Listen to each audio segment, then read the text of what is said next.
You are not hidden. There's never been a moment you were forgotten. You are not hopeless.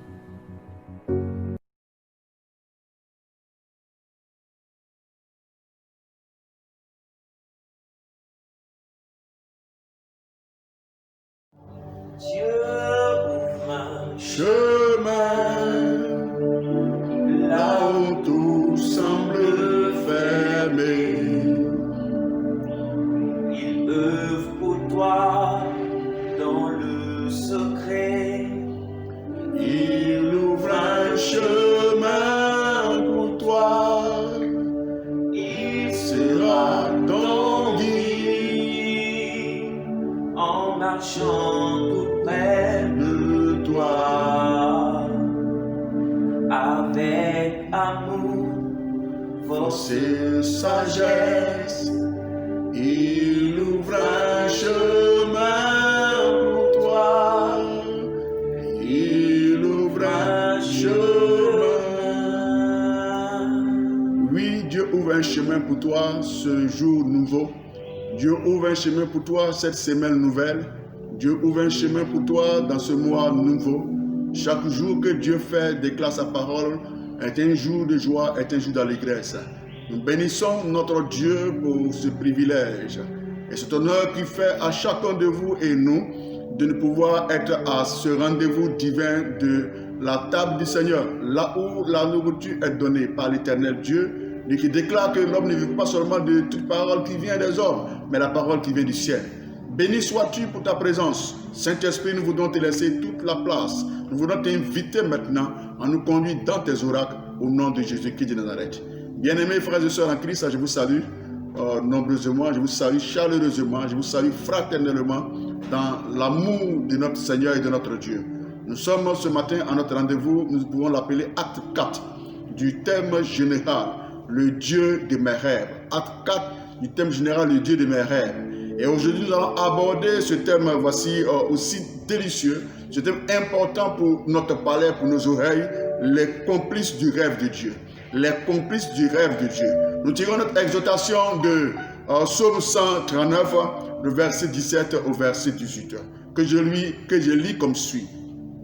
Que tes pensées, ô Dieu, me semblent impénétrables, que le monde en est grand, que le nombre en est grand. Si je les compte, elles sont plus nombreuses que les grains du sable. Je m'éveille et je suis encore avec toi. L'Esprit de Dieu ici éclaire le roi David sur les desseins de Dieu, le plan de Dieu, la pensée de Dieu, le rêve que Dieu a pour chacun d'entre nous, le projet que Dieu a pour nous. Au point qu'il s'écrit que tes pensées sont impénétrables, que tes pensées sont impénétrables, que tes pensées sont insondables, que tes pensées sont infinies. Et si je veux les compter, Éternel, je me perds, je me trompe en faisant le calcul. Alléluia. Les projets de Dieu sont effectivement les meilleurs projets qu'il a pour chacun de ses enfants. Puissante déclaration ce matin, puissante déclaration prophétique au travers de son serviteur David, concernant en effet, effectivement, comme nous l'avons dit dans notre thème, voici important ce matin, les complices du rêve de Dieu. Alléluia. Je vais dire à quelqu'un ce matin que Dieu est celui-là qui a le scénario.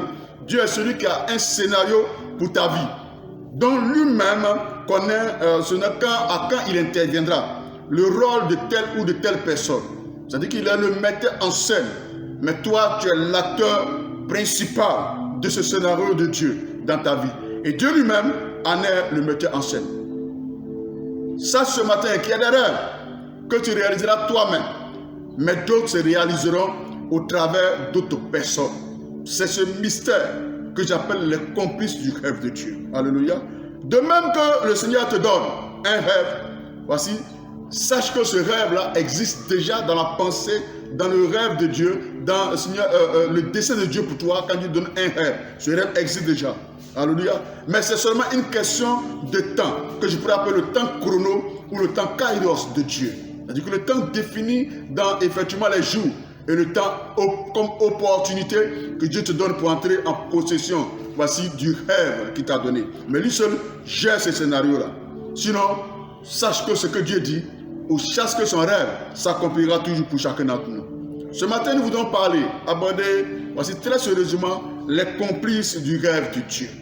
Il existe deux groupes de personnes qui jouent un rôle capital et très important dans le scénario du rêve de Dieu dans ta vie. Des personnes qui sont bonnes, que nous pouvons appeler les bonnes personnes, et des personnes qui sont aussi des ennemis. Mais Dieu utilise des personnes, Dieu utilise les événements, Dieu utilise les situations, quelles qu'elles soient, pour accomplir le rêve et le dessein qu'il a pour chacun d'entre nous. Alléluia. Nous allons nous inspirer donc du livre de Genèse chapitre 37, le verset 13 jusqu'au verset 29, concernant le rêve de Joseph, pour pouvoir décortiquer, pouvoir voir ses différents complices, ses alliés, ses facilitateurs que Dieu utilise pour accomplir le rêve qu'il donne à chacun d'entre nous. Le premier complice de rêve se nomme Jacob. Jacob qui est devenu Israël. Jacob qui était usurpateur. Jacob qui était trompeur. Mais que Dieu a utilisé, Dieu a appelé Israël, prince de Dieu, prince avec Dieu. Dans le verset 13, la Bible dit que Jacob envoya Joseph. Il est très important, je veux dire ce matin à quelqu'un, que le rêve de Dieu ne dépend pas de ton passé. Le rêve de Dieu ne dépend pas de tes origines. Le rêve de Dieu ne dépend pas du pays dans lequel tu es né ou du pays dans lequel tu viens. Mais Dieu, tout dépend de Dieu et le rêve dépend du Seigneur. Certaines personnes pourraient dire, je viens d'une famille pauvre, je n'ai personne pour m'assister. Mais laisse-moi te dire, Jacob était l'usurpateur, mais c'est lui qui est le père de Joseph, dont la Bible parle ce matin, au nom puissant de Jésus-Christ. Si tu n'as personne ce matin, ce qui comptait dans ta famille, dans ton village, par rapport à ta situation, sache que c'est sur toi que les hommes vont désormais compter. C'est une parole prophétique. Si personne n'est devant toi, c'est que c'est toi qui seras la tête de ta famille. Est-ce qu'il n'est pas là quelqu'un ce matin? Alléluia. Le premier complice du rêve dans la vie de Joseph, c'était Jacob, son père. Je veux dire à quelqu'un ce matin, ne réunis pas ta famille. Ne te plains pas de la famille de laquelle tu viens. Ne pense pas que ta famille peut déterminer, voici tes origines. Tu viens d'une famille pauvre et accomplir le rêve et la pensée du Seigneur. La Bible même nous exhorte à honorer notre père, à honorer nos mères, parce que c'est à travers eux que nous aurons la vie, que nous serons bénis sur la terre des humains. Alléluia. Toujours scrutant et observant la vie de Joseph au travers de Genèse chapitre 37, comme je l'avais dit auparavant, nous voyons le deuxième complice du rêve de Joseph. Il est nommé l'homme de Sichem. L'homme de Sichem. Alléluia. Cet homme que Joseph rencontre sur son chemin à Sichem et qui interroge Joseph. Qu'est-ce que tu cherches? Et c'est lui qui va indiquer l'endroit réel où se trouvent les parents, où se trouvent les frères de Joseph. Alléluia. Je veux dire à quelqu'un qu'il va arriver un moment où tu vas errer. Il va arriver un moment où tu ne sais pas où aller. Mais Dieu va susciter des personnes comme l'homme de Shechem. Dieu va susciter des personnes pour t'orienter. Il va susciter des personnes, des hommes même inconnus sur ta route pour te guider. Des hommes même inconnus sur ta route pour te guider. Je veux simplement dire à quelqu'un ce matin que l'homme de Shechem est ce genre de personnes qui sont inconnues dans ta vie. Mais c'est un moment de ta vie que Dieu amène pour t'orienter et pour t'aider dans ta marche avec le Seigneur. Alléluia. Troisième complice de rêve que nous voyons dans la Bible, il s'agit de Ruben et de Juda. Nous le voyons au verset 21 jusqu'au verset 22 de Genèse 37 et le verset 26.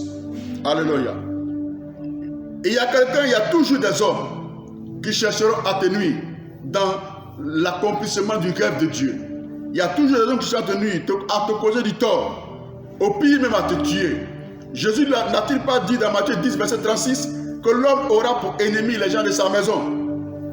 Les frères de Joseph ont décidé, lorsqu'ils ont vu Joseph et il va sur le frère de rêve, de le tuer. Mais on voit l'intervention de Ruben et de son frère Juda qui interviennent pour ne pas qu'il le tue. Alléluia. C'est ce que j'appelle complice du rêve de Dieu. Ils ont été complices à un certain moment de la vie de Joseph pour l'aider à accomplir sa destinée prophétique. Je veux dire à quelqu'un ce matin, sache que même au milieu de tes ennemis, Dieu suscitera des hommes qui vont t'aimer, c'est-à-dire Ruben et Juda. Nous voyons cela dans le verset 21, 22 et le verset 26 de Genèse au chapitre 37. Quatrième complice du rêve de Joseph, que nous pouvons aussi appliquer à notre vie, c'est la citerne vide. J'avais dit que Dieu utilisait des personnes, des hommes, des animaux, même des choses pour nous aider à accomplir notre rêve. Alléluia. Et il s'agit là, ici, de la citerne vide. C'est un puits dans lequel les frères de Joseph, voici, après l'intervention de Ruben, l'ont mis dans cette citerne. Mais il s'est trouvé que Dieu a permis de telle sorte que cette citerne soit vide, qu'elle ne le tue pas. Alléluia. Si les hommes n'arrivent pas à t'aider, Dieu lui-même t'aidera par la nature. Si les hommes n'arrivent pas à t'aider pour accomplir le rêve de Dieu, Dieu lui-même t'aidera par des objets inanimés, comme la citerne. Si les hommes n'arrivent pas à t'aider, Dieu t'aidera par des animaux pour accomplir le rêve de Dieu que Dieu a pour toi. Nous voyons cela dans Nombre chapitre 22, le verset 28, où Dieu a utilisé un âne pour parler, effectivement, à Balaam, qui était un magicien sorcier, qui voulait maudire Israël. La Bible dit que l'Éternel ouvrit la bouche de l'ânesse et elle parla. Alléluia. Que Dieu bénisse la vie de quelqu'un ce matin. Je vais te dire, Dieu t'a donné un rêve. Ce rêve s'accomplira. Dieu t'a donné un rêve. Ce rêve certainement court vers son terme. Quel que soit ce que tu vis, Dieu a déjà élaboré, Dieu a déjà établi des complices qui vont t'aider à marcher vers l'accomplissement de ton rêve ce matin au nom de Jésus-Christ de Nazareth. Faites confiance à Dieu. Fais-lui confiance. Ne cours pas derrière l'argent. Alléluia. Mais simplement reste attaché au Seigneur. Cinquième complice du rêve de Joseph, les Ismaélites. La Bible nous dit qu'il se trouvait que des Ismaélites au verset 28 passaient auprès de Jésus. Et les frères de Joseph le vendirent pour 20 cycles d'argent aux Israélites qui l'amenaient en Égypte. Ces Ismaélites ont été un instrument, ont été complices du rêve de Dieu pour amener Joseph vers sa destinée prophétique. Marc chapitre 12, verset 10 nous dit que la pierre qu'ont rejeté ceux qui bâtissaient est devenue la principale de l'angle. Je ne sais pas à qui t'a rejeté, mais Dieu utilisera des hommes pour t'amener vers là où lui-même Dieu veut t'amener. Alléluia. Fais confiance à Dieu. Fais confiance à son plan pour toi. Fais confiance à son amour pour toi. Fais confiance à sa fidélité. Et sa fidélité t'accompagnera partout, là où tu iras. Voici au nom puissant de Jésus-Christ. Dieu est celui qui donne la vision. Il est celui qui donne le rêve. Mais en même temps, je veux que tu saches que Dieu est celui qui donne la provision pour la vision. Il a été vendu à 20 cycles, mais il est devenu, voici, un homme très riche, la deuxième personnalité du pays de l'Égypte. Alléluia. Il avait plus de valeur que ces 20 cycles.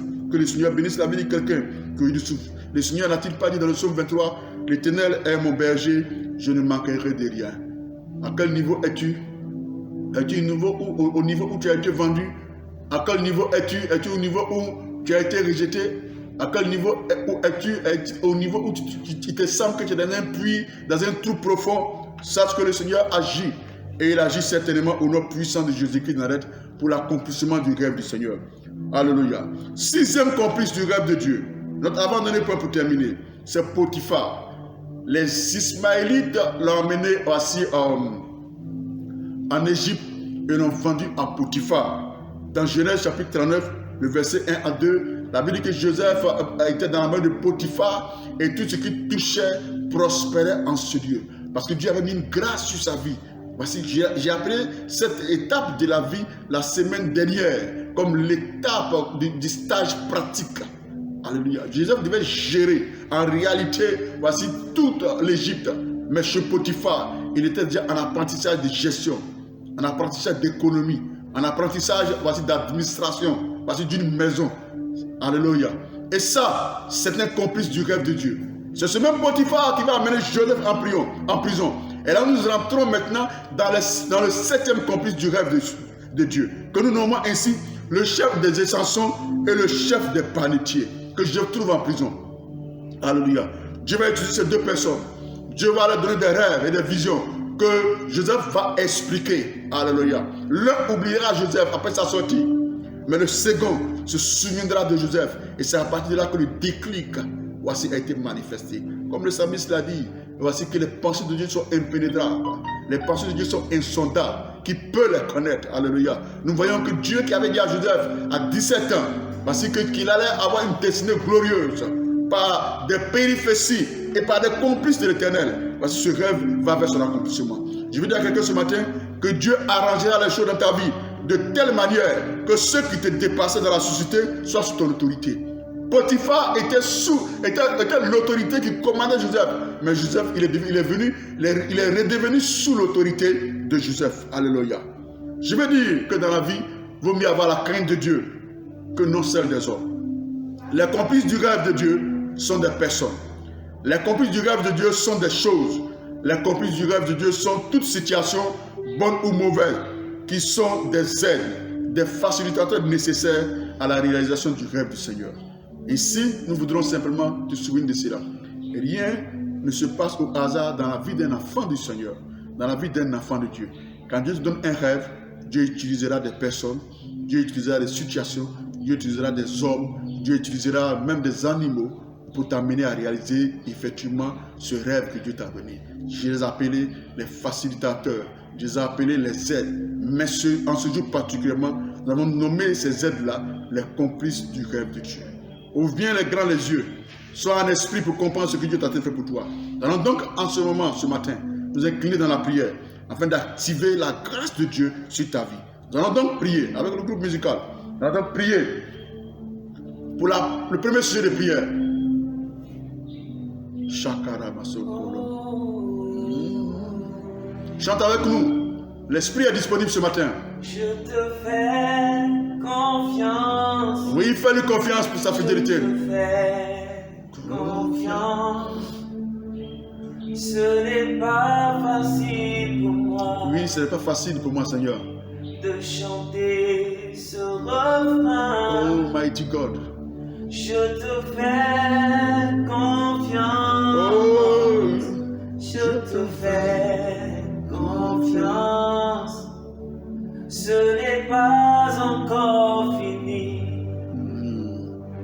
Je te fais confiance. Tu vas prier avec moi pour le premier sujet. Tu vas prier pour la manifestation de la révélation, voici, de Jacob en Israël. Je ne sais pas de quelle famille tu viens. Je ne sais pas qui est ton père.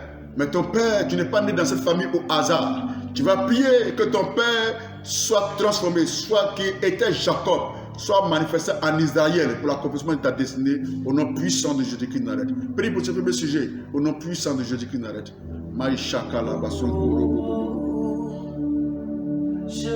Fais confiance au Seigneur.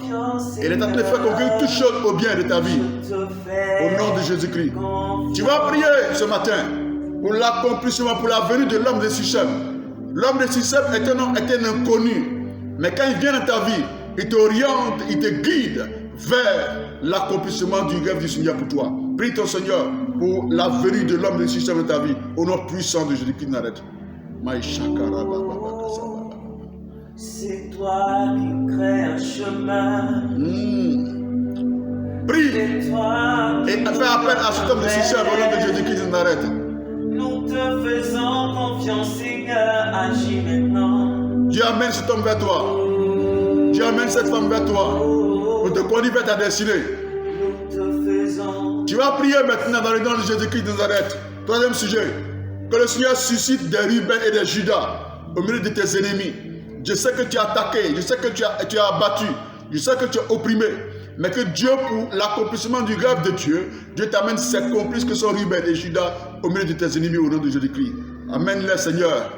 Amène ces Ruben, amène ces Judas dont tes enfants ont besoin pour aller vers l'accomplissement de tes rêves au nom puissant de Jésus-Christ. Et nous allons prier encore le Seigneur. Que le ciel ce matin, que la terre ce matin et que les éléments de la nature collaborent avec Dieu comme il a fait pour cette citerne. Que le ciel, la terre, les éléments de la nature collaborent avec Dieu pour l'accomplissement du rêve de Dieu, du dessein de Dieu qui est impénétrable. Là où tu es, ne dis pas que tu as abandonné tous, mais le Seigneur est avec toi.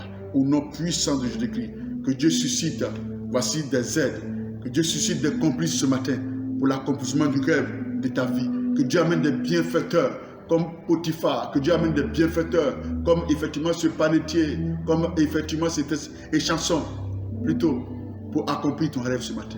Au nom puissant de Jésus-Christ. Dieu bénisse la vie de quelqu'un ce matin. Que Dieu te donne des aides pour accomplir le rêve qu'il a mis dans ton cœur. Au nom de Jésus. Amen.